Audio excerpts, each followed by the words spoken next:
Welcome to the Spawn Chunks, episode number 138 from Monday, April 26th, 2021. My name is Joel Duggan, and joining me, as always, is Johnny, but you may know him better as Pixel Riffs. Hello, and we got into a bit of a late start on the podcast today, but hopefully this should be coming out to you guys relatively expediently. And if you want to hear more of this podcast, if you have the time in your day to listen to us chatting a bit about the natural world, you can listen to The Render Distance, the extended version of the podcast, by supporting the show at patreon.com/thespawnchunks. And here we are in our quick login as per usual. Joel, what have you been doing in Minecraft this week? Well, I'll start by saying that I kicked off the week by flipping over into the latest Snapshot and playing on Thursday in a Snapshot world.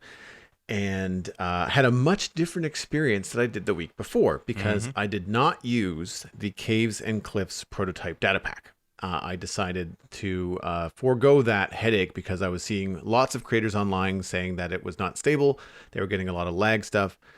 So I said, I'd rather play the Snapshot in the way that we're going to receive the first part of the Caves and Cliffs update this summer, which is not going to have Caves and Cliffs generation. Yeah, a sensible decision. I'd been having those lag issues as well. Like in about 50% of my worlds, I just ended up either having it immediately or like about halfway through playing on like an hour into a playthrough, I'd find it started happening out of nowhere.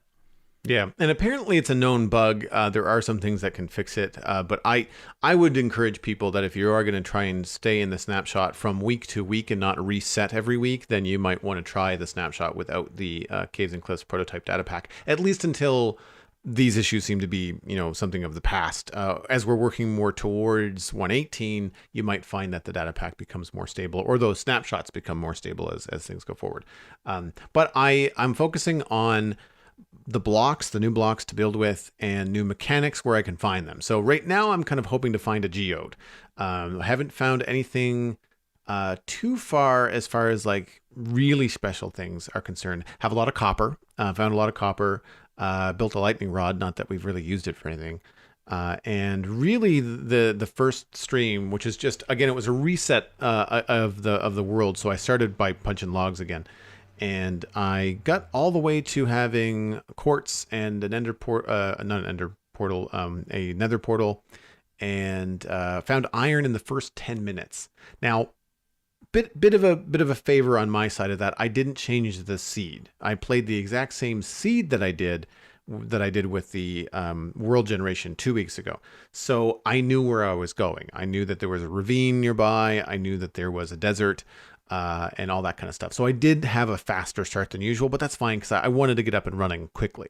But I had no problem finding iron. I eventually found diamonds. And so we got pretty much all sorted out as far as base level tech in the first 3 hours of play. And then I did find myself wondering what to do next. Because I'm so build driven. Like if I was building a castle, or if I was building, a farm, or whatever it was that I wanted to do, I would know that, okay, well, I have to either go mine a lot of stuff, or I have to go find a lot of this block, or I have to go cut down a lot of trees, which maybe means a tree farm. I had no building plans. I'm only looking for the new blocks in the game. So I haven't done much with the raw ore blocks because I just haven't. I needed all the iron that I was gathering currently. Yeah. So I think the next time I stream, I'm going to focus on, hopefully I'll find a geode, and if I can find a geode, then I'm probably going to try to do something with the tinted glass, try to make a mob spawner, or do something and kind of experiment with the tinted glass. I am in the desert. I'm living in the desert village, so there's lots of mobs spawning everywhere at nighttime. So there's potential there to do a lot of really cool stuff.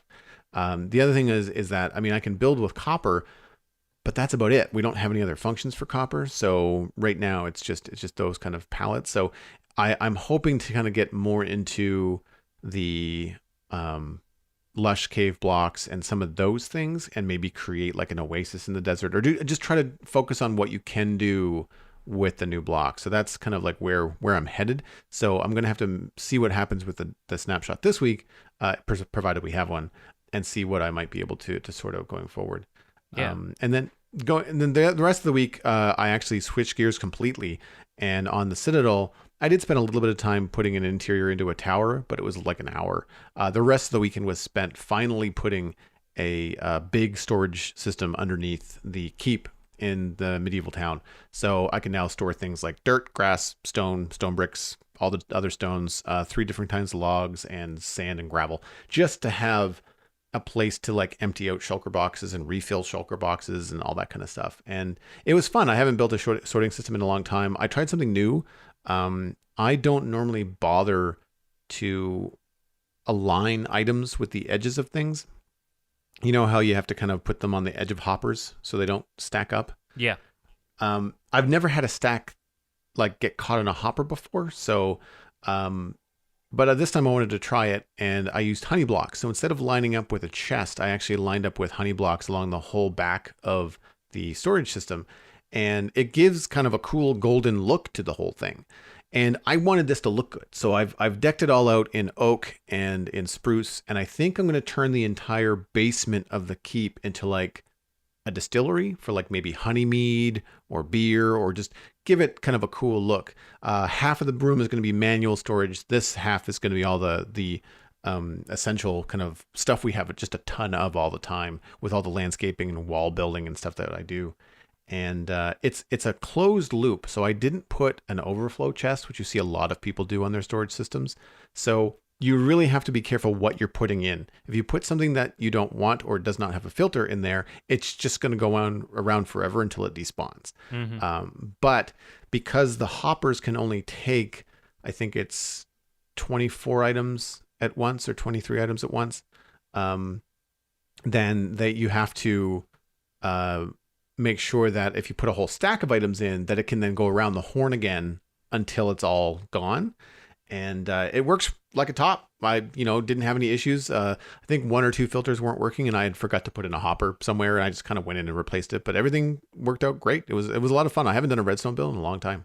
Nice. Yeah, it's always satisfying getting these projects done as well, especially if you've moved to a new area and you're like, right, I'm sick of like living out of the back of my car basically and having like a couple of build chests around. Once you really get established in an area, then it's nice to finally put one of these together. And it's the kind of thing that takes a while and you kind of put off doing it, but it really does save a bunch of time once it's there. So yeah, I heartily approve. I do the same thing with the storage building that I've used for the majority of Survival Guide has been, auto-sorted storage for all of the bulk stuff, all of the stone and granite and the wood types, and I think wool and sand and that kind of stuff. And then everything upstairs is all manually sorted because most of the time I haven't needed to chuck in, a couple of stacks of purple glazed terracotta, for example. I've never really had that stuff lying around. So more often than not, that stuff is just kind of stashed away in odds and ends in manually sorted chests.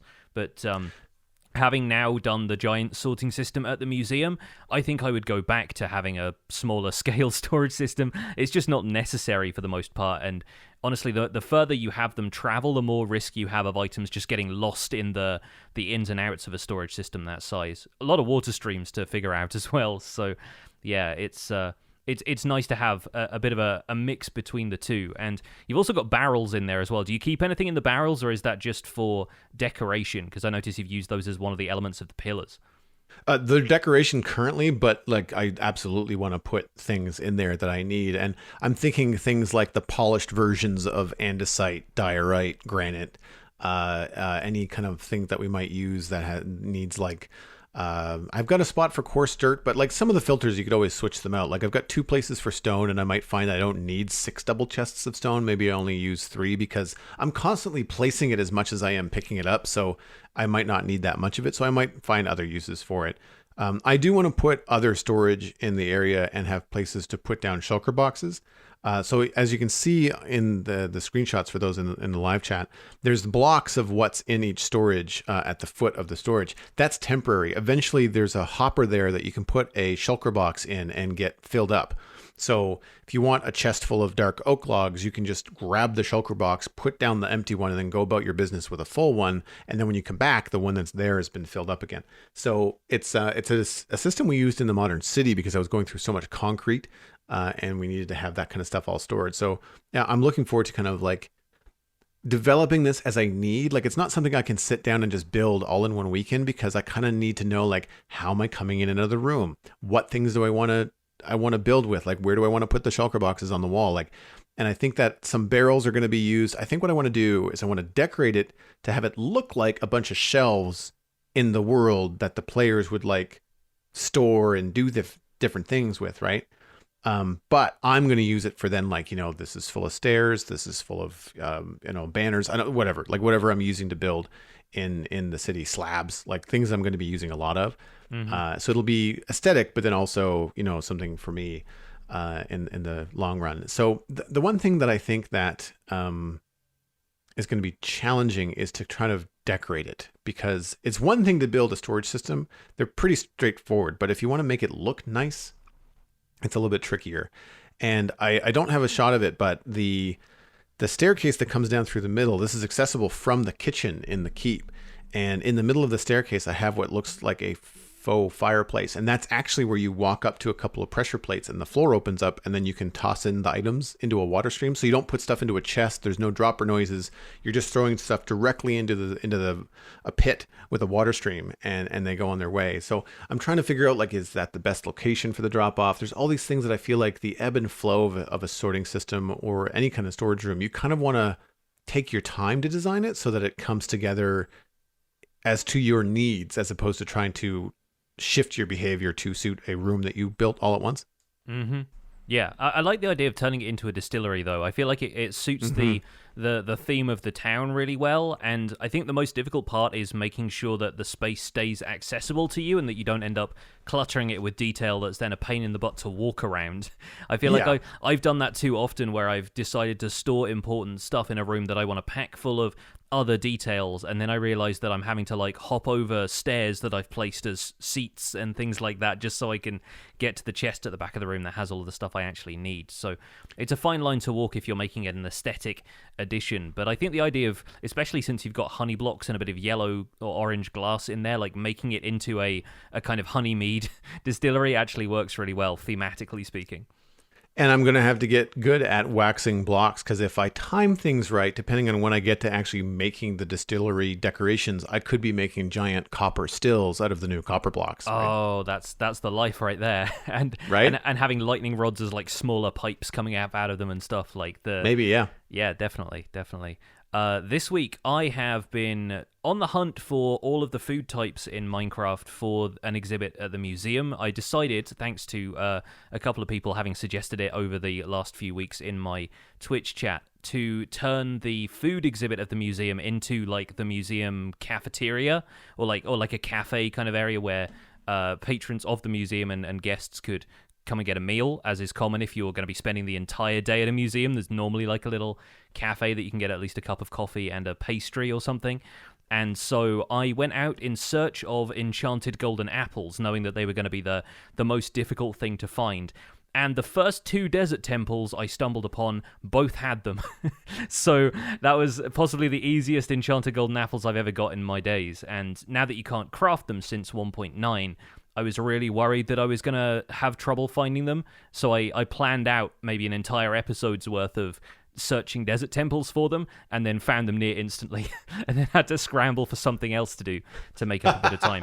It's always the case. Like, you get so prepared, and then just like RNG just says, oh, by the way, here, have a nice day, Yeah, exactly. But then I was able to work in some of the stuff I'd learned from iJevin on the last Clash of the Creators about finding buried treasure chests at certain coordinates and stuff, so I was able to make it more of a treasure hunting episode in the end, but was really happy with that. And it means that I just don't have to spend the time searching my world for more possible locations. The uncertainty is taken out of it, and I can just barrel ahead with what I was planning to do, which is like a little kind of mini restaurant build on one wing of the museum.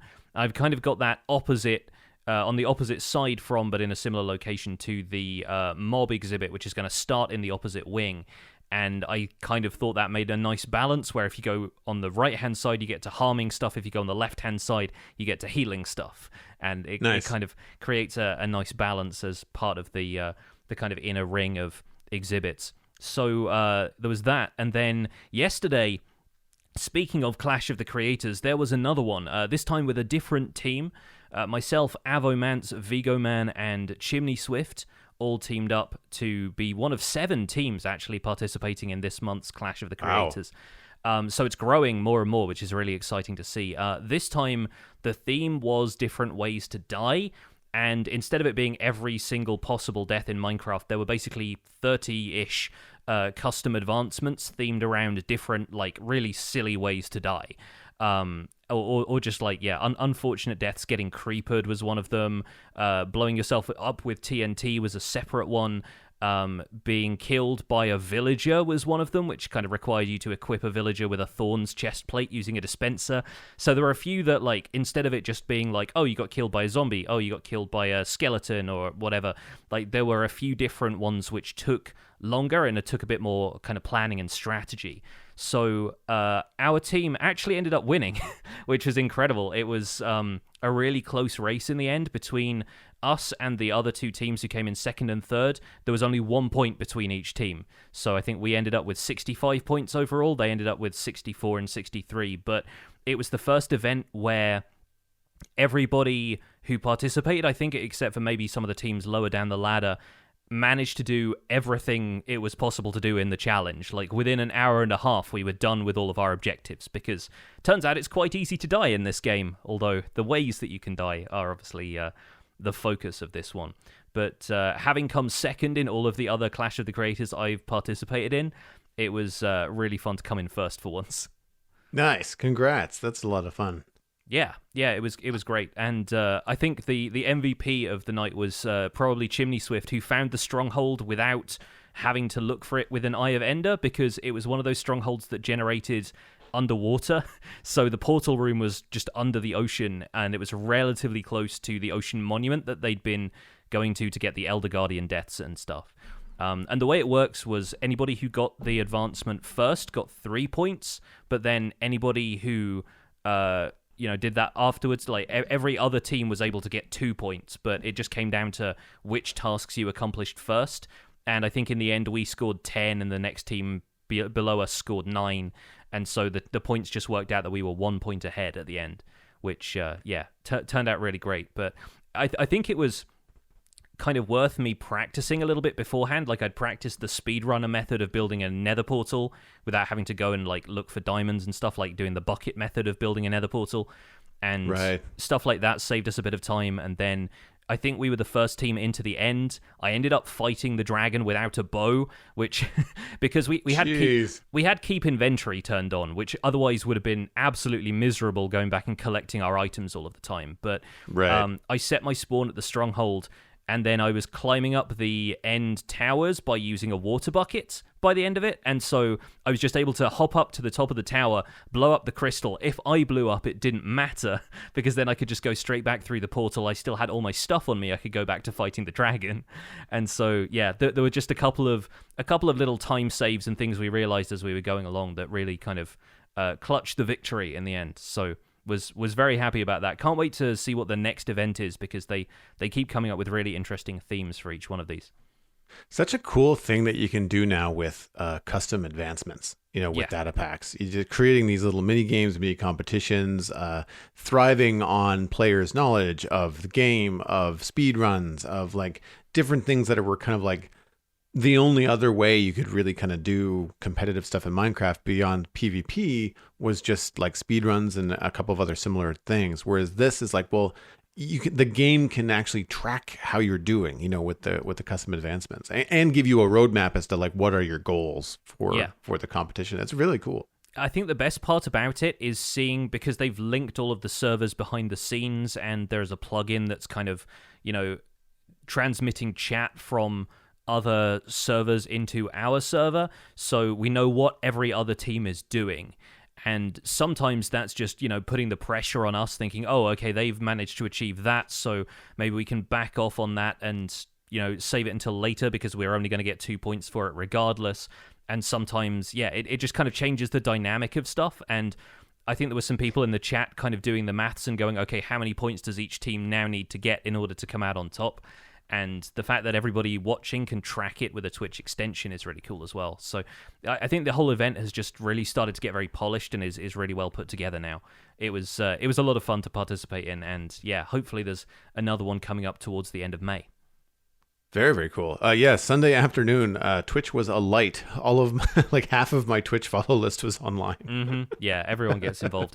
It's always really funny to see who everybody raids afterwards as well, because there's inevitably a couple of other Minecraft creators who a few people follow that just get like 1,000 people descending on them after these streams. It's great fun. Nice. What do you say we move on to the news this week? Yeah, let's get to it. There's a lot to talk about again. Starting off with Minecraft Java Edition Snapshot 21W16A, this week's snapshot introduces changes to azaleas and dripstone, as well as tweaks to the textures for raw ores. Azalea and flowering azalea can now be bone milled to get an azalea tree, and they've added dripstone growth to the game. Dripstone growth occurs if a stalactite is hanging from a dripstone block with a water source above it. It will slowly grow both the stalactite from above and the stalagmite from below. Growth speed is random and very slow. A single growth step can take several Minecraft days. A stalactite will only grow up to 7 blocks down from the ceiling in length. A stalactite will only cause a stalagmite to grow from the floor, or a stalagmite below within 10 blocks. If the stalactite tip is inside water, it won't drip and therefore won't trigger growth. If the stalagmite tip is inside water, it won't receive drops and therefore won't grow by dripping from a stalactite. Growth will also stop if there are any fluids between the tips of the stalactite and the stalagmite. A stalagmite or stalactite will never grow into a fluid. Changes in 21W16A tweaked the textures of raw ores and raw ore blocks. For a full-size image, there is going to be a link in our show notes. There's also a link on the Minecraft.net article. Changes in the Caves and Cliffs preview data pack. Again, a link to download that data pack will be in our show notes as well as the Minecraft.net article. Aquifers below height 0 will sometimes be lava aquifers instead of water aquifers, and ore veins can now spawn underground. Ore veins are large, rare, snake-like underground ore formations. Copper veins from above height 0 are mixed with granite. Iron veins from below height 0 are mixed with tuff. Some technical changes in 21W16A. Users who previously permanently declined server resource packs will now still be shown the pack prompt if the pack is mandatory instead of being immediately disconnected. The statistic for playtime has been renamed to play_time, and there is now a statistic for time with world open, which is total_world_time. That also includes the time when the game was paused. Naturally, these snapshots are moving into a phase where a lot of bugs are getting fixed along the way, and fixed bugs of note in 21W16A include mobs not avoiding lava cauldrons when pathfinding despite setting themselves on fire. Using bone meal on a sapling on a moss block consumed the bone meal but didn't grow saplings into trees. Mobs being able to spawn on top of azaleas, presumably those are the azalea saplings, the kind of 3D models of them. Moss requiring air above a replaceable block to spread. Azalea trees generating inside of lakes even when completely submerged in water. Copper and coal ore and deep slate patches were not deep slate ores. Glow squids and axolotls spawning in ocean monuments, and not being able to grow azalea trees by bone mealing azalea plants. We also had a Minecraft Bedrock Edition changelog. This is actually 117.0.5, which is the first kind of official Minecraft Bedrock beta update for the Caves and Cliffs update. You will need to enable Caves and Cliffs experimental features to check out the new features in beta, but they've talked about potentially rolling some of these out soon. I presume that's kind of alluding to the summer release that's going to happen concurrently with Java. The new features in the Bedrock beta include amethyst geodes and various amethyst blocks and items. Amethyst geodes are, of course, found anywhere underground in the overworld and have outer layers of smooth basalt and calcite. So calcite, tough, and smooth basalt have now all been added to the game. You can, of course, smelt basalt to obtain smooth basalt if you don't want to go looking for it in a geode.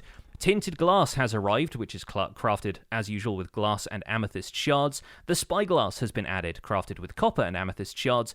And raw ores and raw ore blocks have also made their way into the Bedrock beta. There are a bunch of tweaks and fixes, a full list of which is in the article over on Minecraft.net, so check that out in the show notes if you want to learn more about the Bedrock beta. So when we're breaking down some of the new things that hit the Java snapshot this week, I was surprised when they said, hey, you can now bone meal azalea saplings to get azalea trees, but so far they're just oak trees with different formations and the flowering azalea trees in the branches.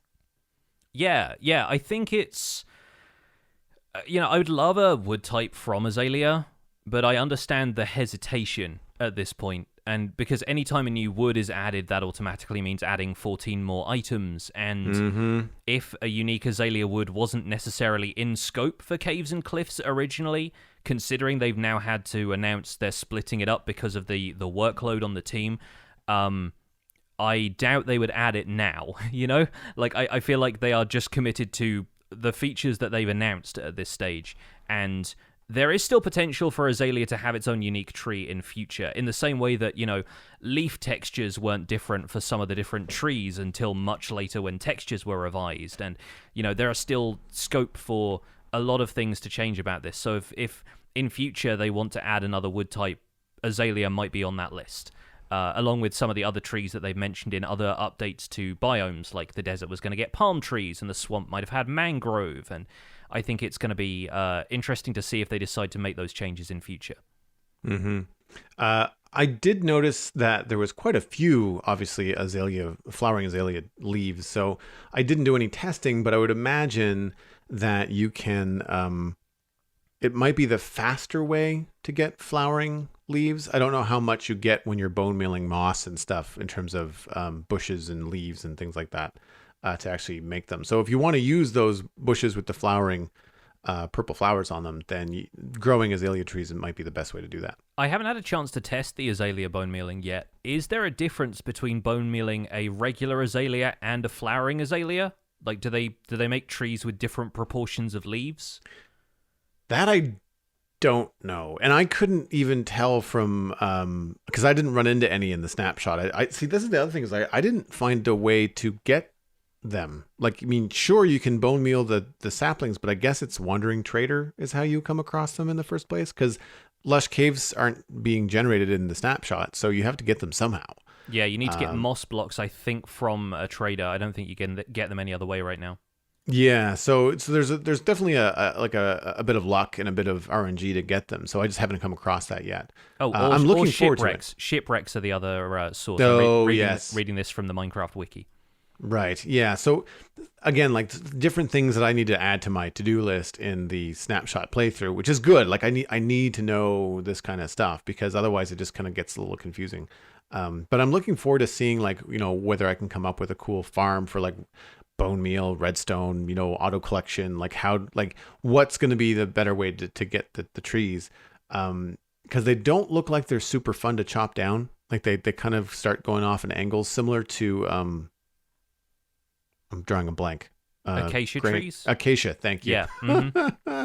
I knew the ones you meant. The ones that have like multiple trunks and different like flat canopies to them. Yeah.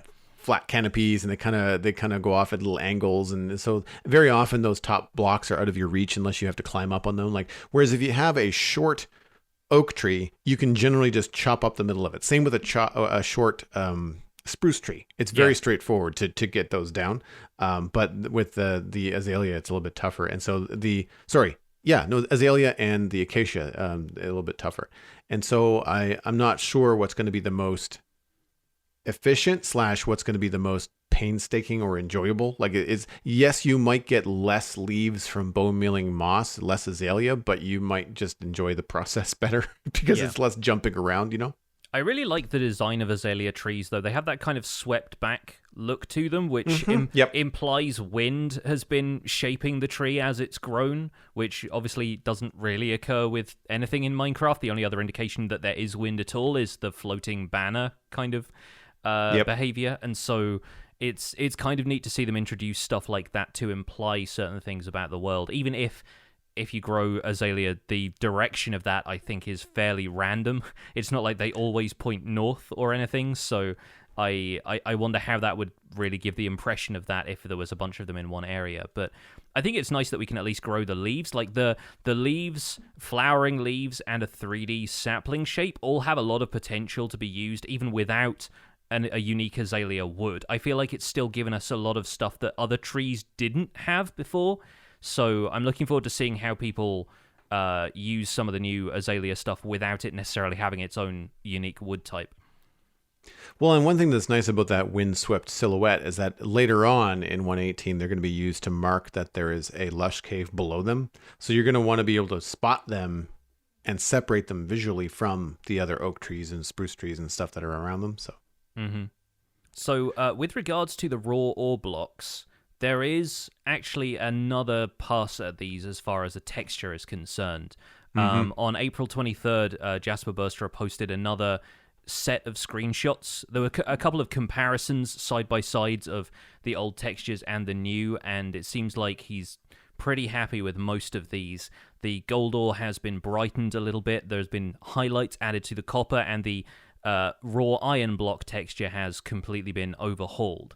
So the one that's in this week's snapshot, or rather last week's snapshot, is potentially now going to be replaced by these textures, which hopefully, fingers crossed, if we get a snapshot this week, we should be able to play around with these. And I was never that worried about the different raw ore block textures to begin with. They were kind of curiosities to me, but I didn't have any strong opinions about any of them. I still think these are an improvement, though. How do you feel about those now?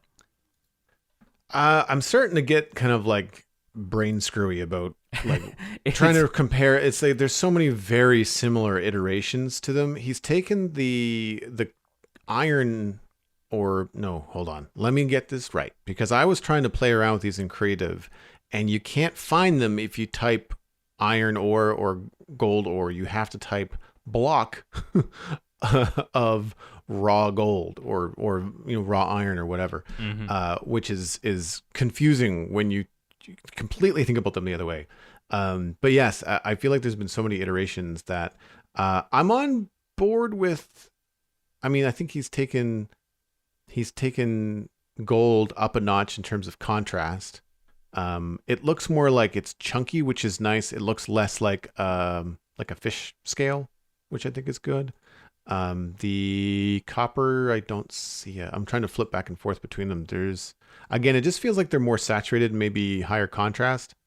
And certainly the iron, I think, is the biggest change. It's got a lot more of a variety of colors. It looks shinier, which is cool. I think that's probably a good way to go. Because otherwise it just looked like a cobblestone block that you can't use with anything else. Yeah, You know? I think to me it seems more like it is composed of the raw iron item. Like it actually looks a little bit more to me like it's composed of a bunch of that smushed together, which we can only presume is what these kind of storage blocks are supposed to be, in the same way that like a nether wart block is made by just compacting it down into a meter by meter block. And I think, there were some that looked, in terms of the raw iron block, looked a little bit too cobblestoney, a little bit too just like jumbled and all more or less the same size, whereas this has a variety of shapes in there that I think give it a bit more character. So yeah, like I said, I'm not sure quite where these are going to fit into my gameplay experience yet, but I haven't had a huge problem with any of these textures, and I think these ones are looking pretty good as far as I'm concerned.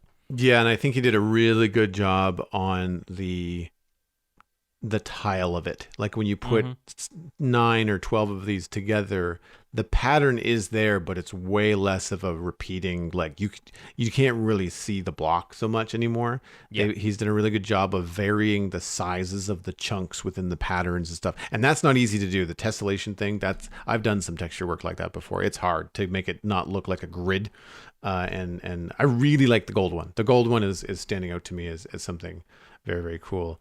I was peering in, trying to figure out while you were talking, like, what am I looking at? There's a lead on the ground in one of his screenshots. I'm just like, what is that? Yeah. But it's really funny. Obviously there must have been a wandering trader that he got fed up with. Yeah, no, I think a follow-up tweet said something like, a wandering trader and his companions may have died to make this screenshot happen. They do tend to turn up, even if you're playing around in creative mode, they'll find you. Speaking of the raw ores, though, let's talk about ore veins, because I feel like this has been quite a divisive topic amongst the community. I think a lot of people are largely speaking in favor of them, but there are definitely people who are arguing that these veins are too frequent, they're too large, the amount of resources they leave you with is kind of overpowered. I've done a bit of research into this myself, or not like not kind of hard facts and graphs kind of research, but I've played around in survival a bunch and seen if I can find them. And I made a video about this earlier in the week and then did a stream to see how lucky I got with the single world I made for that video, just to see if I could find these veins easily enough. And from the worlds that I generated, I think I found copper veins maybe about 50% of the time, starting in survival every time from scratch with random seeds. And I never found an iron vein except for the one world I generated for the video. And they must have been out there somewhere, but I can safely say that the one in my YouTube video was a pretty lucky find. I think stumbling on a large ore vein like that is meant to be kind of a big deal. And personally, I think it's kind of weird that we find them overpowered, given our previous chat. We had an email a couple of weeks ago, or maybe even last week, about how quickly players can set up iron farms. So I think this is an interesting balance to that, and I think it's strange that because iron farms are a technical thing, we see them as somehow like a harder thing to do than to go mining, when for technical players it's actually relatively easy now to set up an iron farm. So I don't know if I think these new veins are particularly overpowered, even with fortune in play, because they just stick to iron ore and copper ore. I think anything more than that, and you might run into problems, but yeah, I'm interested in your thoughts on this one. So I was surprised at my reaction because of my 2 hours of Snapshot gameplay a week and a half ago and not finding but one single piece of iron for a shield to go caving with. And in watching your video, I felt like it was just too much. It took the, searching around for copper and finding, 6 or 8 blocks in the wall of this thing, or, finding another 3 or 4 in the wall of a ravine. You stumble upon so much of it that you're no longer searching. I mean, sure, you have to mine it out, but it really is just mine a couple blocks in the direction that you think this is going. You're probably right. And it's so big that you're just going to get a lot of what you need. Now, I mean, is that good? I guess, like, if you want to build something with a lot of copper, and I think that some of my reaction to it is tempered by, I don't really care about the copper block. Like, I don't see myself using a lot of it outside of these, copper stills I'm going to make in the keep. I don't have a lot of build ideas for copper. It's got some cool color changing properties. Do I feel like waiting around and waxing it at the right time? Also, no. Like, it's one of those things where I'm looking at my time investment in the game. What is going to be more enjoyable for me? And while, yes, it would be cool to find a lot of a block that I want, it's also just kind of feels like, well, now I'm no longer looking.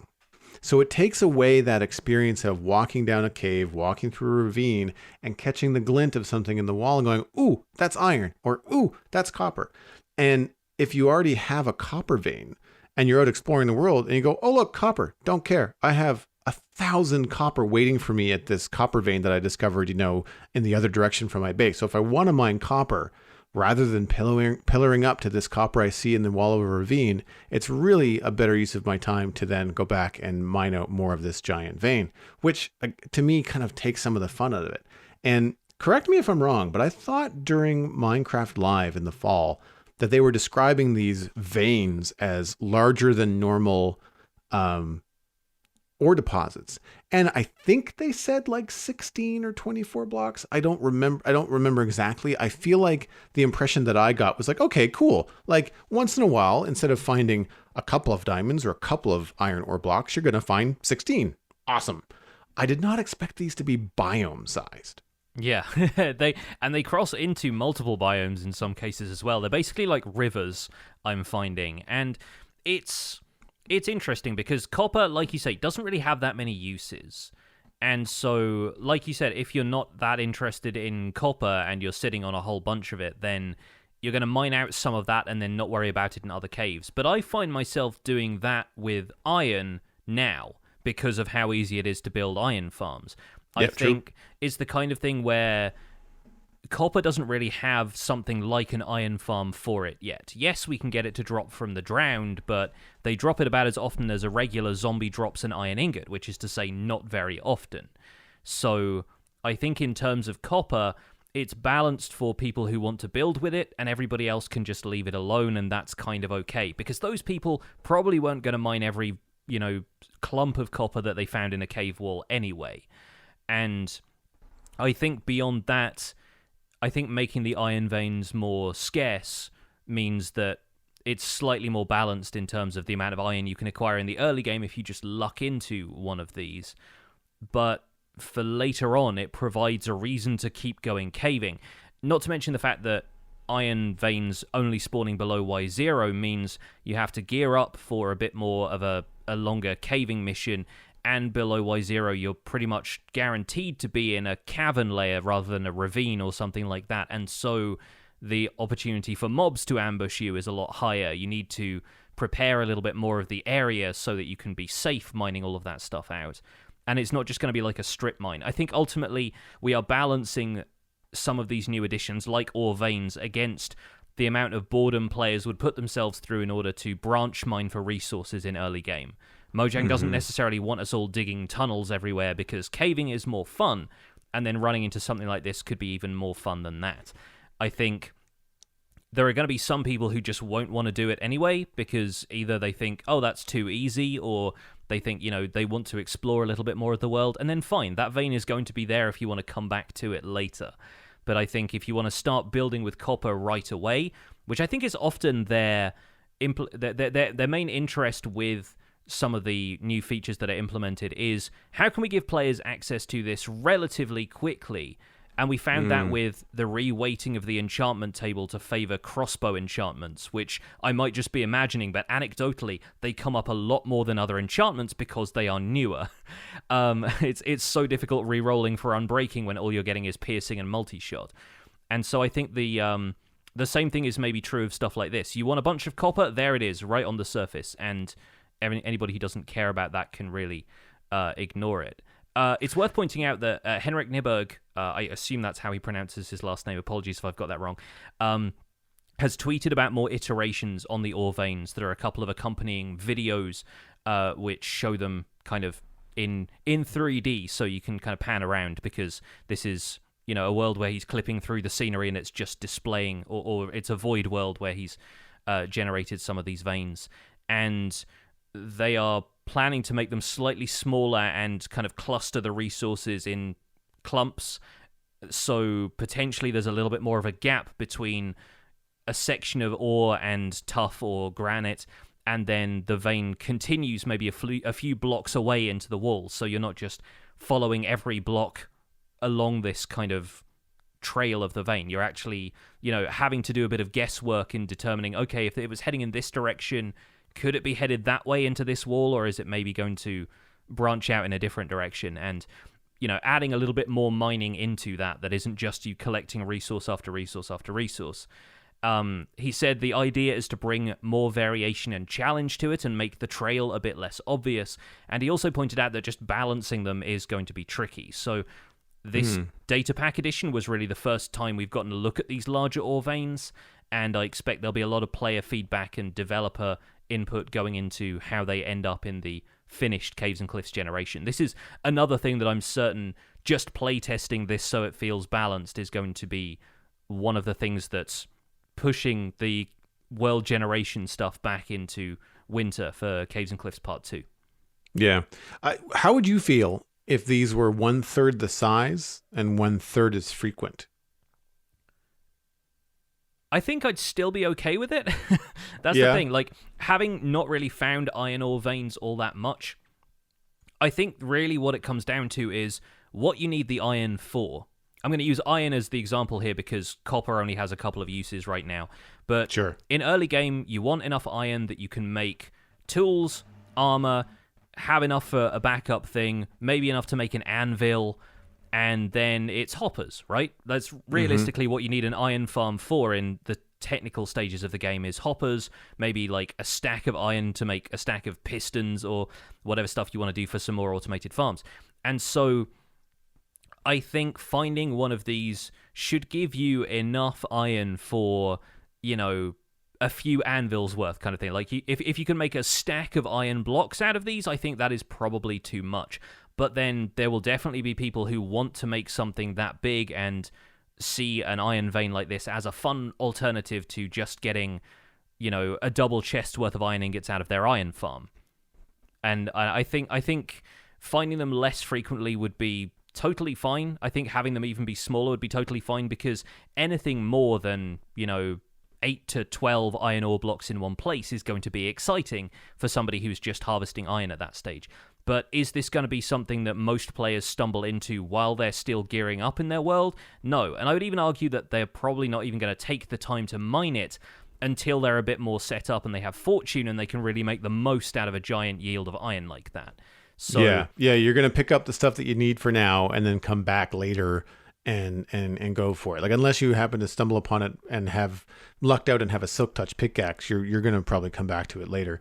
And if they're too frequent, or if they're too large without enough gaps in the between, like, this is a guess, but my intuition on player behavior was like, hey, cool, there's an iron vein here, and then they just strip mine. Like, why try to follow the veins when, like, you're gonna need blocks at that stage of the game anyway, and just mine out a giant chunk, like, just 3 chunks by 3 chunks, just go, like, clean it all out, and you'll just end up hitting so much iron that it'll be worth it, right?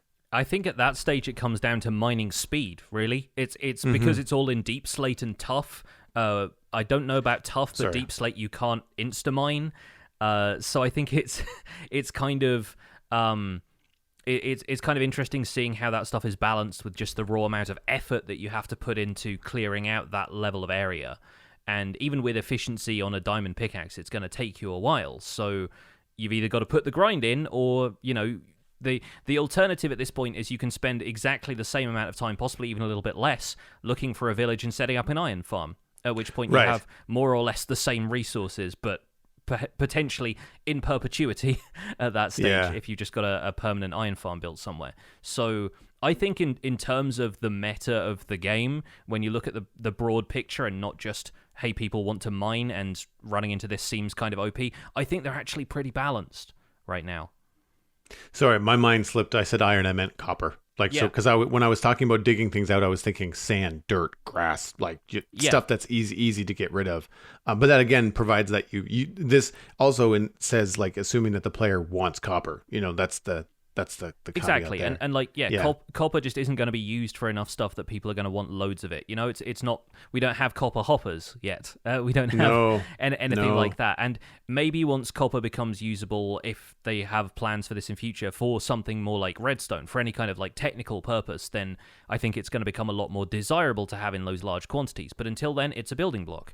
Is really what it is. It's you build one spyglass, you craft, a couple of lightning rods to protect your builds, and then you start building underground because this is the cave update, and you don't really need to protect anything from lightning strikes. And then you just use it as a building block from that point onwards. And as a I'm fine gathering as many building blocks as they will throw at me at this point. So I'm interested to see how these things evolve, but really for a first pass, this wasn't as bad as I think people are making it out to be. What do you think of dripstone growth? See, that's really cool, and it makes me very happy to see them incorporating like natural world geological mechanics into this update. It's been suggested by a lot of people, and I expect there's been a lot of work behind the scenes to actually make it happen. It makes a lot of sense with dripstone caves not arriving until the holiday half of Caves and Cliffs to have some way of growing this stuff and making it more permanently renewable before you can just go out and mass harvest it from a biome like that, the way you deforest a dark oak forest instead of replanting and growing it. But I think I haven't really had a chance to play around with dripstone growth. I don't know how in terms of time investment, because it takes a couple of Minecraft days for it to grow one stage, that I don't know quite how balanced it feels. But dripstone is another one of those things like copper where I think there might be a couple of aesthetic uses for it and a couple of mechanical uses for it, but I don't see myself using it all that much. So the growth mechanic is nice just on a theoretical perspective from it being a renewable resource, but I don't really get super excited about dripstone in the same way that I do about some other stuff in this update. Yeah, I thought the same. Cool. The mechanic makes sense in the same way that you can have renewable lava. It's just super slow. And I've seen some when they had the lava drips into a cauldron thing happening earlier. I definitely saw some farms where people were using like piston feed tapes and cauldrons that were being filled up and cycled around at the right speed. And I mean, it's cool. You'd have to really want a lot of lava for some reason. And I do like the idea of anything that happens in the background. Like if you can set up some technical build that requires some investment of time from you, and then while you're off doing something else, your dripstone will drip and create more stuff, and then you can have pistons collected or whatever when it reaches a certain length. I like that idea. I don't think you're necessarily going to need a lot of this stuff, at least for now, unless you really like the dripstone block. Then you might want a fair bit of it. But, like to use it as like, mob killing mechanisms in traps or whatever it is, that if you wanted to, create a wall with like dripstone spikes across the top, you're not going to need thousands and thousands of these things. And so that's good because it happens so slowly that you'd have to build a massive, massive farm to get any kind of like regular high yield. To which I think a lot of technical players are like, hold my beer. Yeah. Absolutely. We are ready for this challenge, And in other ways, I like that there is something, as you mentioned, in the game that operates in the same way that the real world does, from a Minecraft education standpoint. Like it's what a cool way to kind of educate kids in terms of like, this is how caves are formed. This is why they're so delicate. This is why we have to protect these kind of areas. Like, I think it all makes sense. Yeah. Having it be just naturally mechanical like that, and the fact that it's growing stalagmites from several blocks away vertically is kind of mind-blowing to me. It's the first time that we, in my experience, really have had anything that affects blocks at such a distance other than the player, I suppose. Like, there's not a whole lot. I mean, aside from, destroying blocks, there's not a whole lot of stuff that creates blocks in this game unless it's a naturally formed, lava and water source in the same cave, and it forms that cascade of cobblestone going down into a winding cave structure. There's not a lot else that does stuff like that, so it's really nice to see them adding a whole bunch of stuff in that, affects mechanics of the world that way. What do you say we move on into some emails, since it is the Chunk Mail Dispenser episode? It is, yes. We've had a lot of news to talk about, but we've had some great email in the last little while. And if you'd like to email the show yourself, the email address is spawnchunkmail@gmail.com. Our first email comes in from Dosage, who is a community minor member of our Discord. Thank you so much for the message. This one, the subject is starting a new world, and the email was, just for point of clarification here, sent on April 10th before the Caves and Cliffs split announcement.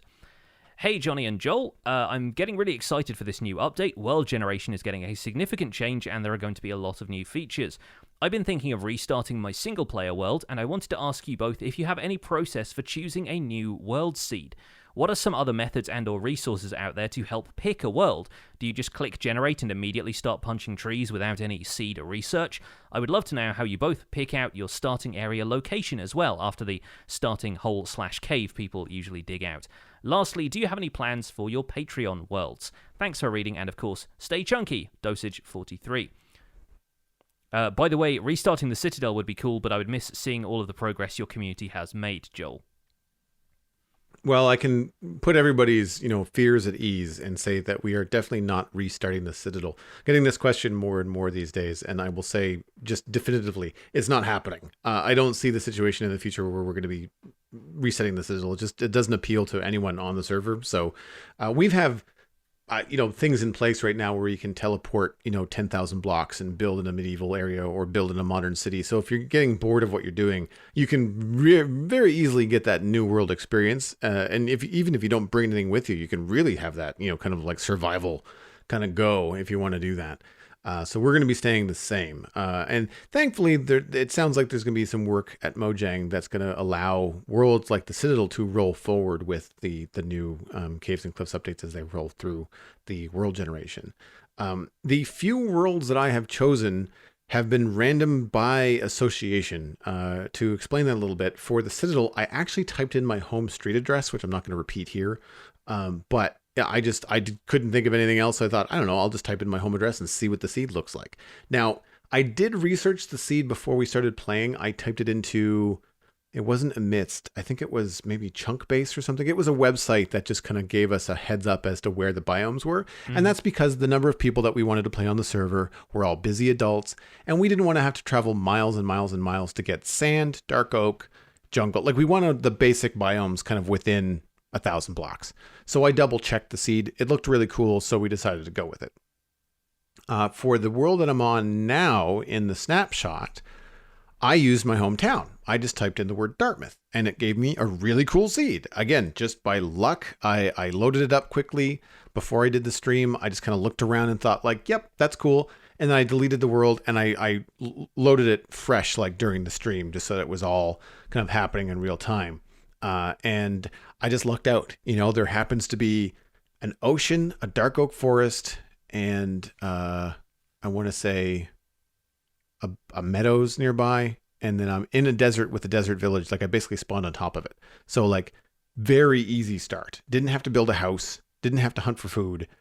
Barely have had to farm anything. Like it's been kind of handed to me. So for the purpose of exploring the snapshot, it was kind of a golden seed for that kind of a thing. Beyond that, like I don't have a lot of experience with starting new worlds because I've been playing on the Citadel for 4 years. So I've really only done it 3 times. And the very first world I played on, which is called Eternia, wasn't set up by me. That was my friend Steven ESC and his boys. They set it up and then invited me to play. So I still have that world, but I didn't select the seed. I just kind of stumbled into it with them. How about you? Like how do you pick your starting seeds? In my case, when I was playing casually, I just found more fascination with typing in, numbers or words that were significant to me. I've used my birthday a couple of times, various bits and pieces. But for the survival guide, which is, where I spend most of my time these days, as my only real long-term world, I went with a random seed because part of that series and part of the fun for me in general is reacting to what the landscape gives me. And to some extent, for the tutorial aspect of the series, proving that you can start a successful Minecraft world from anywhere. And once or twice, I can get a spawn that you spawn on an island with no trees, and you have to swim to the nearest island that has them. And that's happened to me once or twice when I've been generating random worlds for streams or for other projects, and just test worlds for stuff. And I actually reset an early take of the survival guide that spawned on an island with no trees, because honestly, swimming to the mainland is not necessarily my idea of introducing people to Minecraft, although it can happen. So introducing those mechanics fairly early made sense. It's a fun challenge sometimes when those things get thrown at you, and some people do seek out those kind of survival island seeds, although they were a much more interesting proposition when there was a finite world size for something like the Xbox 360 worlds or something. I think there was one seed that was like Mjolnir or something, like the name of Thor's hammer. If you put that into the Xbox 360 edition, it would spawn you in a map that had like the majority of it as ocean and only like a couple of loose islands here and there, and that was really the survival island seed for people who played on the old Legacy console edition. But then outside of that, I've been on a few multiplayer servers where folks on my Patreon server, since you mentioned that, do the same sort of approach, where we search for and suggest seeds, and talk about them in a Discord chat or whatever chat we have going at the time, based on either seeds that people have just loaded up at random or words that they've tried, and usually they will load that into a mapping tool like Chunkbase or Amidst or Mine Atlas or any of the sort of more popular ones that you can just generate a world at short notice. And then they look for, where the spawn is, where a decent spread of biomes are, because most of the time on a multiplayer server, the concern is if you have to go tens of thousands of blocks out to get certain resources, say like a jungle or a mesa or something like that, you find that not only is that just a tiresome journey for players, but that also affects the world size on disk, performance for the server, all of that kind of stuff gets factored in. And if you want to have a server with a world border so you don't exceed a certain size, then you need to make sure that your key biomes and all of the resources available are going to be within that 4,000, 5,000, 10,000 block area, whatever you want to have. And so a lot of the time people look for seeds which have all of those biomes distributed within a certain area. Technical players might look for a seed with multiple witch huts close to each other so you can make a really big witch farm for all the redstone you're going to want, and just a fun project like that. And a lot of the folks on my Patreon server usually insist on having a mushroom island close to spawn because, like Hermitcraft has with their current season, you can use it as a hostile-free commercial district. And you can guarantee that whatever shops you build there, you don't have to worry about lighting up the entire island in order to make sure that you don't get zombies there spawning overnight and so forth. So there are a lot of different considerations. It really depends if it's a solo project, which I think Dosage's email said this was a single-player world. I like a roll of the dice when it comes to single-player stuff because it always feels like fun just figuring out what the world is saying to you when you first load into it and how your plans develop and change as you go, compared to planning everything out beforehand and things feeling a little bit more calculated. I like the challenge of something a little bit more random myself. And with the Citadel and the new build zones, I've actually loaded up the seed into a creative world and teleported myself around, 10,000 blocks in different locations, because for that use, we're actually looking for aesthetic land masses. Like, we're looking for a big mesa for the Western build. We're looking for a big, mountainous region with a jungle nearby for the, Asia Pacific kind of area. So we had some kind of like aesthetic requirements. And to address, Dosage's email about, how we choose the location, I generally just kind of wait to be inspired. Like, I kind of want to look around and be just like, actually, hey, there's a really cool cliff that looks like a hook. We can maybe put something cool on that or hang something from it. Other times you're just like, it's early game. I want to build in a meadow so I don't have to clear cut in order to just have room to build a house. Sometimes it's easier to have things. I know with Dartmouth Meadows, the initial settlement for our area, it wasn't terribly far from spawn. It was a little bit of a walk, but I thought that was okay. And there was a mountain, a mine, and a spruce forest nearby. So I knew that I wanted to use spruce wood and not oak wood for a lot of what I was going to do. So, that was kind of our decision there. We'll run for fun in our chat is saying, like, don't forget, you can always move spawn on, say, like, on any server or a single player world. And that's actually what we did on my patron server on Infinity Cove. We were looking for a location that would be right. The seed was pretty good. We had specific requirements from my community as to what they wanted in terms of the same thing that most multiplayer servers want, resources within a reasonable distance, that kind of thing. And I just I made the executive decision that there was a really cool place with a big flower forest and a really cool kind of like inlet and harbor. And so we just moved spawns to be a little bit closer to it. And it allowed people to then, spawn in a location that was near all the cool places to build, and very quickly it became the community hub, and so it made sense to have spawn nearby for that. As far as resetting the patron server, I don't get the impression that that's on the list from the players on the server. Ultimately, it's up to them. I'm happy with the people playing on the server making that decision, although I wouldn't want it to be like just down to a 50-50 vote. Like, I'd want the majority of people on the server to be okay with a reset if that was going to happen. I think it would have to be close to unanimous for that sort of thing. But again, with the efforts that Mojang is putting in, that might not be necessary depending on what players want. Yeah, and once again, it's worth noting that this email was sent before the update split announcement, so potentially Dosage can keep hold of the current single-player world for a little while longer before updating maybe around winter for the full effect of caves and cliffs. It'll be interesting. So if Dosage wants to write in however long time until once that world has been reset and you start a new single-player world, let us know how it goes. For sure. Next email comes in from Piano Mac Power, the axolotl question. Hey, Pix and Joel, I was looking at the Minecraft launcher changelog the other day, and I noticed that there was a string of standard galactic alphabet, the enchantment table writing, at the bottom of the changelog. They've included that in the email. We'll have that in our show notes. And it translates to, the axolotls are not what they seem. Any thoughts? Love the show. Piano Mac Power. first off, good catch. Like, did not even clue in that this was a thing. I forget that the galactic alphabet is even a thing that can be translated most of the time. It shows how I came into Minecraft late, right? So I didn't get in under the hood on all the little things because there was just so much to get into. Like, you just get distracted and you just don't end up going down those different rabbit holes as you're waiting for new updates. But yeah, I don't know what it could mean about axolotls, but upon a little bit of thought here, I'm wondering, because they have talked about axolotls being a predator, and if you are going to be using them to attack hostile mobs and protect yourself on, say, like a monument raid, ocean monument raid, maybe axolotls will not differentiate between the player and food unless you keep them well fed. Like, maybe you have to make sure that you're keeping them full of fish so that they won't think that you're just another one of their enemies that they have to eat. I don't know.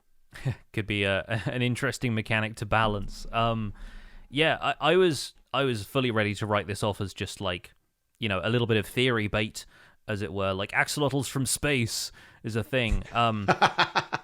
But having looked into this a little bit more, I did notice a post about this on Reddit a while ago, and I think some theory YouTube channels have kind of picked this up and run with it at this point, that axolotls are actually the pink axolotls are the inverse colors of the warden.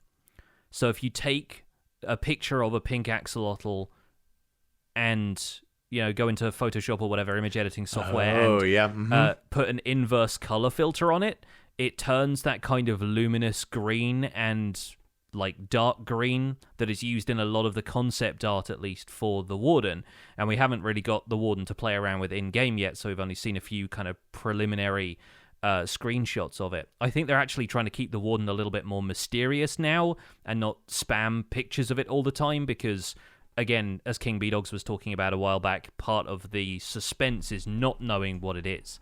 But some people have suggested that maybe the warden and axolotls are linked because of this color comparison and the idea that, yeah, if you can do the same thing with the warden. Actually, if you invert the colors of a warden, it turns pink and might be, you know, a little bit more a little bit less scary for some people if it's just bright pink. But yeah, some people thought maybe the warden is an evolved or a corrupted axolotl, and the way that they're designed in the concept art, they seem to have some sort of connection. The concept art that was shared around Minecraft Live shows the warden with an axolotl on its arm, as though they're kind of talking to each other, or as though it's got like a bird resting in its hand kind of thing. And if you look at the way their faces are designed, they each have the kind of fronds coming off of the tops of their heads, and then their mouths are just like a basic shape. And again, that's, you know, Minecraft texture, not trying to over-design the things, because the you know, block models of the creatures in game are going to be relatively simplified. But it does interest me that there is that color connection. And while it's obviously, yeah, just a fun theory, I am interested in if they've intended some of this stuff, and if that's going to be taken any further and we're going to learn more about it as a result, or if that's just going to be a fun theory that the fans have been tempted to look into. I don't know. I like that idea way better than mine. Like that's a really cool. I never even made that connection, and I've seen that concept art before. I just kind of thought that they were just kind of putting them on the same page, you know, like just kind of messing around and seeing what was what. I didn't really think about them as a potential symbiotic relationship, perhaps. And which is funny, because as far as we know, the axolotls don't really make any noise, do they? I mean, they make swimming noises, but they don't actually, like, you know, chirp or do anything in the game. So if they're super quiet, then that could potentially maybe lead us to believe why they would be friends with the warden. Yeah, maybe. I can't recall what they've got in terms of chirping noises. I think they do have some, but I think they're relatively quiet. And you don't think that the warden and axolotls would find too much in common in their environment, because I think axolotls are mostly meant to be waterborne. They start to take damage after they get out of water. So I don't know what the chances are of one of them encountering the warden, but it'll be interesting to see if there's some other Easter eggs that kind of come into play once we have both mobs together in game. Moving on to the next email, though, this one comes from Stephen W, and the subject is wax use. Hi, I was thinking about the use of wax to stop copper from oxidizing, and another use of it occurred to me. Has it been discussed before to use wax to stop redstone circuits from being washed away by water? Having just experienced this again in my item sorter, it sure would be nice to prevent that from happening. Waxed redstone dust and other redstone devices like comparators, repeaters, redstone torches could then stand up to an accidental water spill. Stay chunky, Stephen. And I love the voice of experience. the having just experienced this again, Stephen is definitely tired of water washing away that redstone. And considering how frequently we now use water streams to move items around, you'll have encountered some of this yourself, I expect, Joel, with using water streams and honey blocks in your storage system. It is always a misclick away from disaster when you're building with water and redstone in the same place. So I can see this appealing to a lot of people. What do you think? This is why I didn't want to put chests and slabs along my water stream to align the objects. Honey blocks are a better option for me because it completely cuts off the water from ever escaping, and I cannot waterlog a honey block by misclicking on it, which I have done before. Most of my issues actually in the deep, dark keep basement were creeper related. There was at least 2. And I agree. I think that it would be a neat idea to be able to wax redstone things. But the problem, I think, is the floodgates that would open.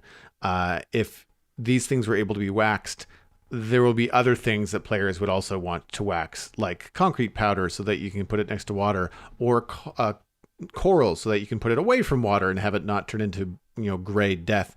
I feel like things like ferns, flowers, grass, banners, signs, torches would all be on that list. So I love the idea. I just don't see Mojang doing it because of what it would end up kind of like spilling out into.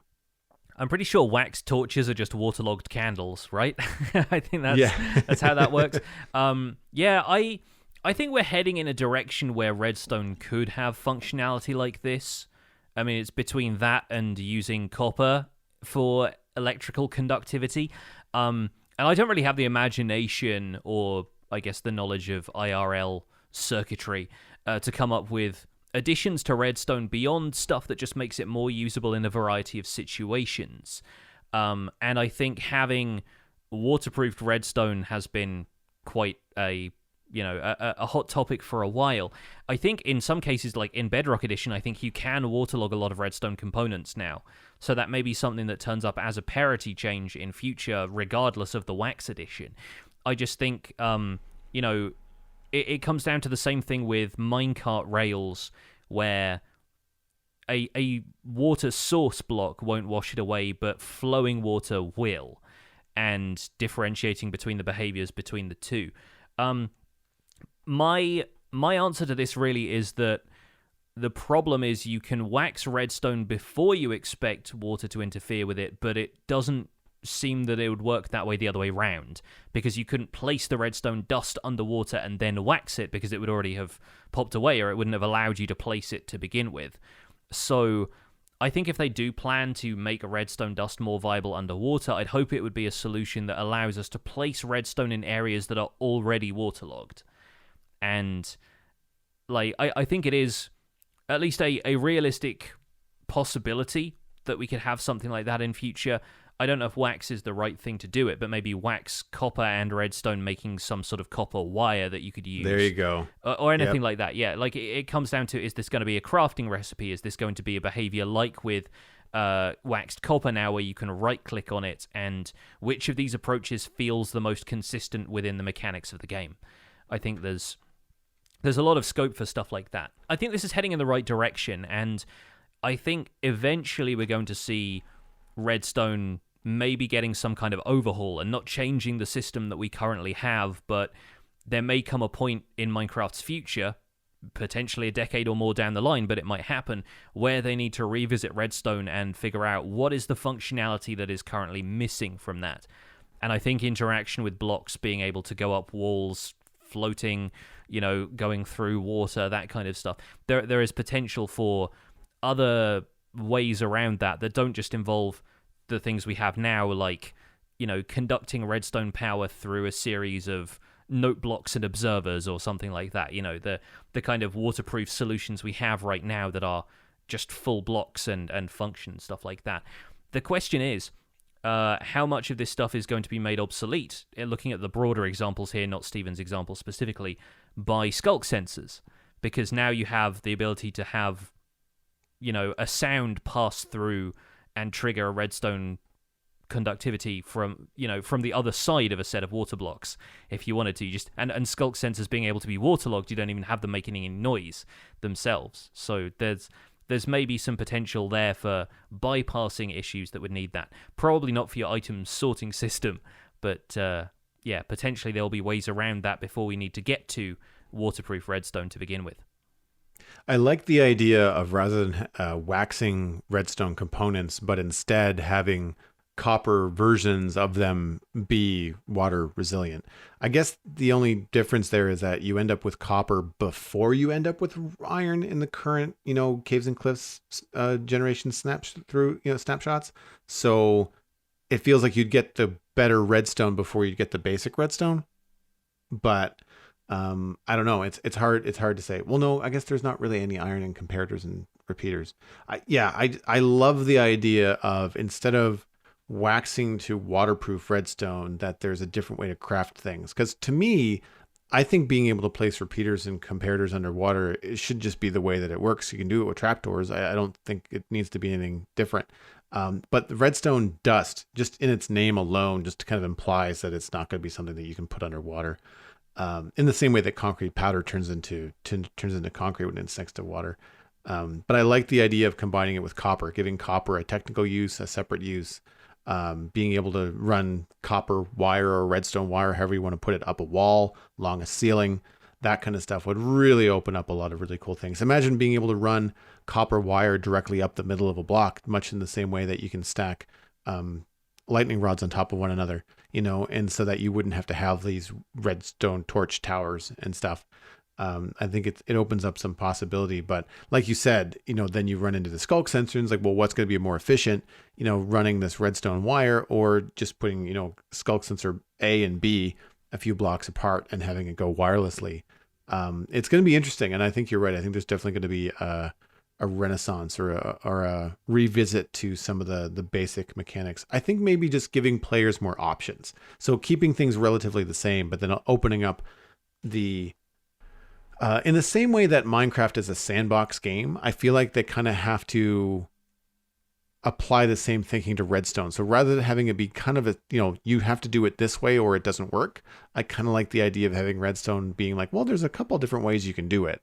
And depending on where and how you want to build it, all of them are kind of right. And I think that might be a more fun way to make redstone more approachable for people too. Yeah, I think that the thing about redstone right now is that the components aren't all that specialized, right? A lot of the stuff is just basic components that people make into something more complex.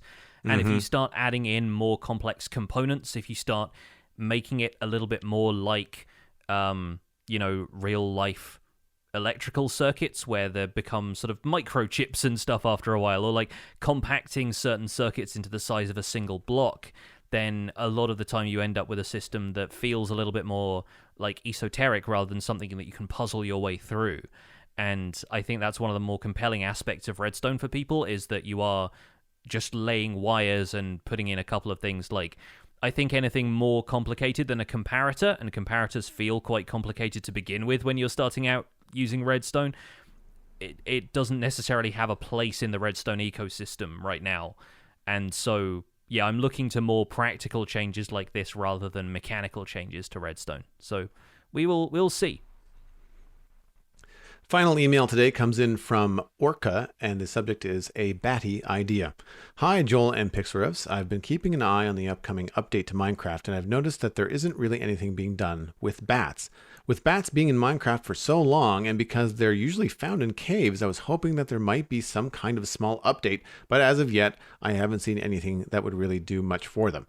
Recently, I was chatting with someone about the topic of bats dropping bat wings for potions, and I thought maybe wondering if there could be some sort of special drop from bats, or a rarer variation of a bat that could drop an item that could then be used in really dark caves in some way. I also thought a bit about how in real life caves there are sometimes large colonies of bats and how that might be interesting to bring into Minecraft. What do you guys think? Orca. To the bat cave, Robin.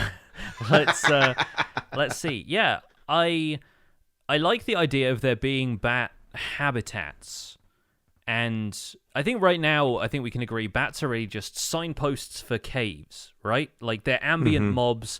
You hear a bat squeaking behind a wall, you think, oh, okay, a dark space is down here somewhere that a bat has spawned in, therefore cave.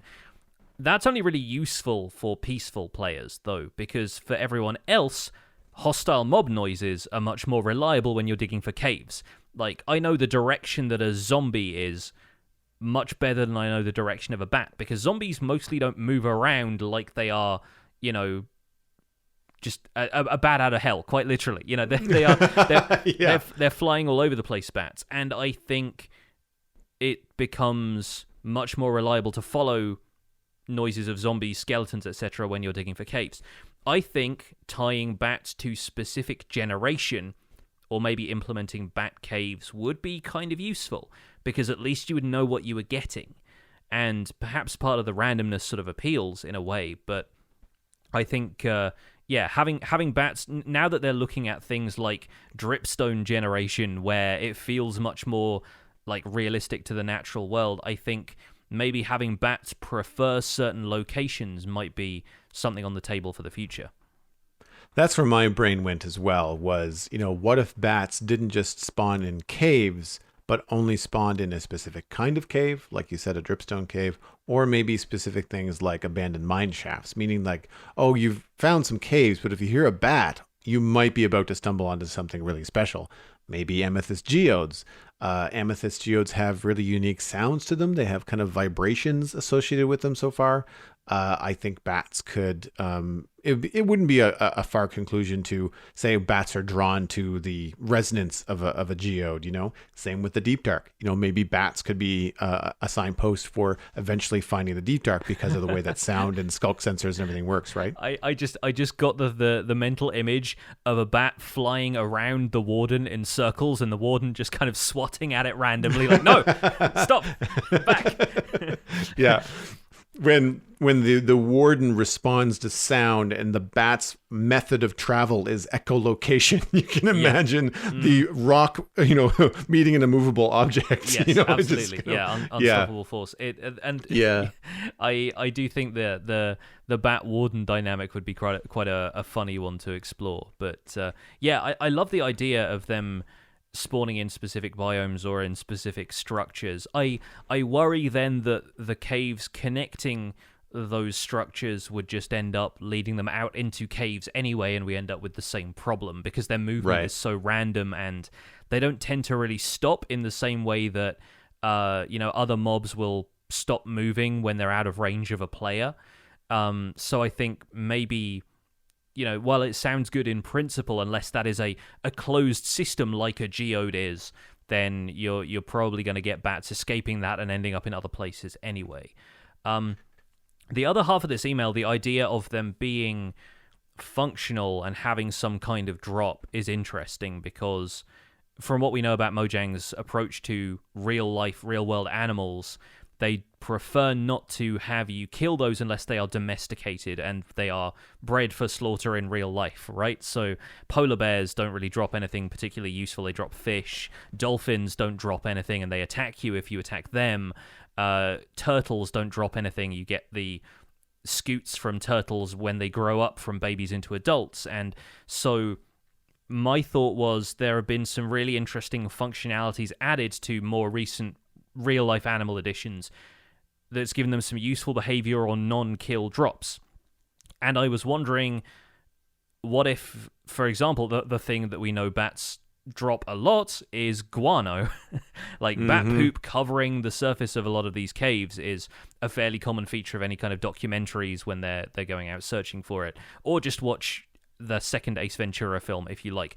But I'm kind of grasping at straws here, but maybe bat guano could be an alternative to bone meal for fertilizing stuff. The real life poop connection. that's my line of thinking. Is I expect if they added anything like that to bats, it would be a functionality that didn't require you to kill them, but was maybe something that you could gather a bit more passively. And if you have the patience to gather enough bats into one area, you could make it happen. Or maybe a bat cave spawns with a bunch of guano on the floor. Is that just diorite? Uh, I'm imagining bat guano as basically an implementation of diorite carpet, and I don't know how people feel about that. Feel free to at me on Twitter and let me know about that one. It's probably closer to what dripstone looks like actually in the game, but yeah, I can see the conclusion. I see bird poop when I see diorite. I still can't unsee that meme. But yeah, I agree with you. I think that bats are such an important part of their ecosystem in real life, in the real world, that I know that Mojang probably doesn't want to. I shouldn't say no. I would assume that Mojang doesn't want to encourage players to kill them, because it's in the same way that they don't want to encourage them to kill dolphins. It makes sense to me. I'd like to see some love to bats. Like, I think that it could be kind of cool. You're going to get one heck of a jump scare, because bats have certainly startled me before on their own. If you had a couple dozen coming out of a cave at you, and I'm thinking about the bat scare scene from Batman Begins, when Bruce Wayne falls down the well and the bats scare the crap out of him. Like that would be definitely something to add to the player experience, I would think. I don't know. I guess in terms of bat guano, I know what it is, and it would be a cool addition, I guess. But if it's just bone meal, then it just kind of adds a repetitive function to something in the game. It doesn't create anything new.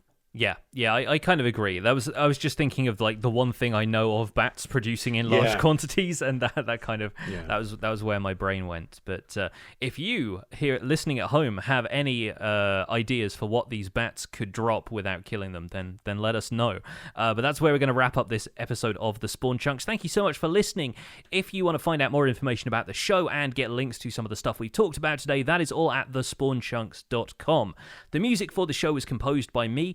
And the Spawn Chunks is proud as ever to be a listener-supported podcast. We don't do any advertising on the show. We get all of our revenue on the show from you lovely people who are kind enough to support us. Where can you do that? You can do that at patreon.com/thespawnchunks. Pledging at any level gets you an invite to our patrons-only Discord chat. You can join the community, listen to the show live when we record it every Monday, and occasionally get some other things besides. You also get us closer to our next goals, which is still the monthly Minecraft audio hangout, which we're going to be chatting with people every month about what everyone's been doing in Minecraft. Kind of like a community version of the quick login we do at the start of every episode. We are still holding steady at 250 patrons. Lovely to see that milestone held over from last week. There's always room for more, of course. Special thanks go out to our content engineers, General Patton82, Greener Canuck, Hunter555, Jumbo Sale, and Yitz. Thank you for your support on this episode. Sharing the podcast with your friends is the easiest way to support the show. You can find us at The Spawn Chunks on Twitter and Instagram. Personal recommendations are by far the best way to share the podcast. Just poke a friend in the arm from a safe distance, tell them where they can go to listen to The Spawn Chunks, and that is iTunes, Spotify, Google Podcasts, YouTube. Really, wherever you can find a podcast, you can find The Spawn Chunks. You can email the show at spawnchunkmail@gmail.com. The RSS feed is linked at thespawnchunks.com, and the Patreon-only RSS feed is linked on the Patreon page, the only place where you can listen to The Render Distance, the extended version of the podcast. My name is Johnny, but online I go by Pixelriffs. You can find most of what I do at youtube.com/Pixelriffs, where I attempt to make sense of this crazy and wonderful game in a series called The Minecraft Survival Guide. I also stream 3 days a week on Twitch, where I do behind-the-scenes work for the Survival Guide. You can also find the VOD of the Clash of the Creators event that I mentioned at the top of this episode. You can find that on Twitch and at youtube.com/pixelvods. I'm also the voice of the unofficial Hermitcraft recap, which you can find through a quick YouTube search. And aside from that, I'm at Pixelriffs on both Twitter and Instagram. Joel, where can people find you online? Everything I'm doing online, including my illustration and design portfolio, is at joelduggan.com. The Citadel Cafe is my other podcast about sci-fi and fantasy entertainment, and we can find that at thecitadelcafe.com. Talking about Falcon and the Winter Soldier this week. Going to be a lot of fun. And you can follow me at Joel Duggan on social media and Joel Duggan on Twitch, where I am playing the Snapshot every Wednesday when it comes out, as well as building a medieval city on the Citadel. Thanks for visiting the Spawn Chunks. The world outside is infinite, and there's iron in our veins.